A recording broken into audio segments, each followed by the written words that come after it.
అవును బుజ్జి, నువ్వు అసలే నీసు ముచ్చదానివి. ముక్క లేకుండా ముద్దనే దిగదు, ఈ నడమిందో తేడా కొడుతున్నావు. నేను పొదుపు పాటిస్తున్నా. మటన్ తెస్తే ఉడకేతందుకు గ్యాస్ అయిపోద్ది, చికెన్ తెస్తే ఎండాకాలం వేడి ఎత్తది. అందుకే ఉట్టి పచ్చి పులుసులో సరిపెట్టుకుంటున్నా. నేను అస్సలు నమ్మను. అంటే అంచుకు చేప ముక్కలు కూడా పెట్టుకుంటున్నా అనుకో. అట్లా చెప్పు. మన టేబుల్ కింద నిన్న ముళ్ళులు కానొచ్చినప్పుడే నాకు అనుమానం వచ్చింది. అయినా నీ కుర్చీలో నువ్వు కూసోకుండా టేబుల్ కిందకి ఎందుకు ముక్కు పెడతావు? మీదికేమో మామిడికాయ తొక్క అని చెప్తాంది, గుట్టు సప్పుడు కాకుండా చేప ముక్కలేమో టేబుల్ కింద తింటుంది.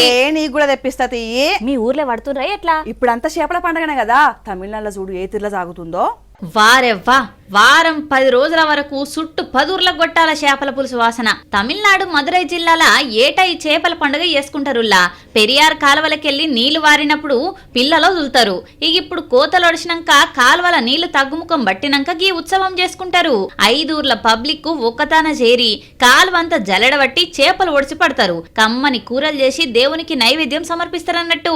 ఇక అందులో చిన్న పెద్ద కులమత భేదం ఏముండది. చేపలు వట్టుడు, వండుడు, తినుడు.